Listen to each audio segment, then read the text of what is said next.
Halo guys, kembali lagi dengan saya Dokter Mirza. Oke, hari ini aku mau menceritakan tentang penyakit Raja Singa. Jadi, Raja Singa atau yang kita kenal dengan sifilis itu adalah suatu penyakit kelamin atau istilahnya penyakit menular seksual gitu yang disebabkan oleh bakteri.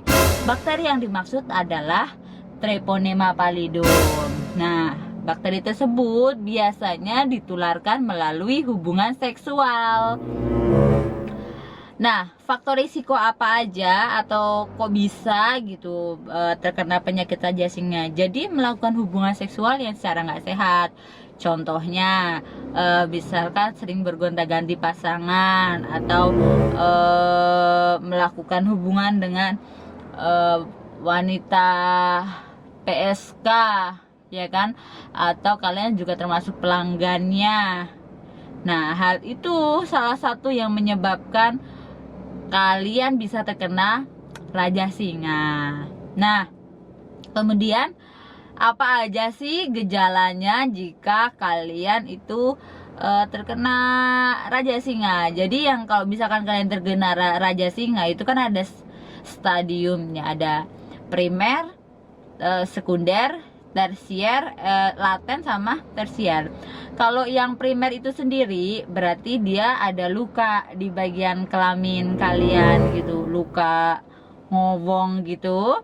Nah, kalau yang sekunder dia biasanya sudah timbul ruam-ruam pada kulit merah gitu kan.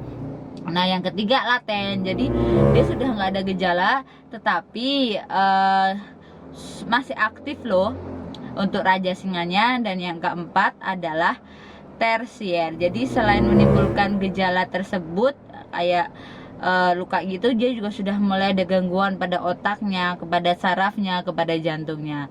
Dan yang perlu diwaspadai adalah ketika ibu hamil itu positif terkena Raja Singa gitu kan, karena kan ada triple eliminasi ya, karena hal itu bisa berakibat pada janinnya bisa menyebabkan kecacatan ataupun bahkan kematian.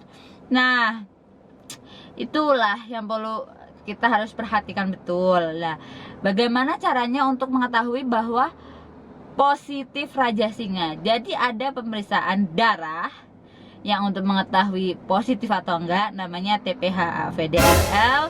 Jika positif gitu, biasanya kita akan memberikan edukasi untuk memberikan obat gitu. Nah, pengobatannya apa aja? Obatnya yang jelas adalah bakteri, karena Raja Singa kan disebabkan oleh bakteri gitu kan. Jadi kita akan memberikan antibiotik yang pas untuk pasien tersebut dan selalu kontrol untuk supaya kalian itu tidak belum tuntas tapi kalian sudah anggap tuntas. Dan bagaimana caranya melakukan hubungan jika emang masih dalam masa pengobatan? Ya, kalian harusnya sebenarnya harus absen dulu, tidak melakukan hubungan seksual dulu, tapi ada kemungkinan nggak bisa, ini nggak bisa. Jadi alternatif lain ya kalian bisa menggunakan kondom itu untuk membantu supaya ketika kalian melakukan hubungan seksual tidak terjadi penularan. Gitu aja sih. Untuk selebihnya kalian tidak usah sungkan-sungkan lagi. Jika memang kalian itu pernah mendapat hal-hal kayak luka di bagian kelamin, kalian mending periksa aja dulu, baik itu positifnya seperti apa. Yang penting kita sudah melakukan pemeriksaan lebih awal. Oke? Terima kasih. Semoga ilmu ini bermanfaat buat kalian. Untuk selanjutnya saya akan menceritakan tentang penyakit apa lagi yang berhubungan dengan seksual. Oke, see ya.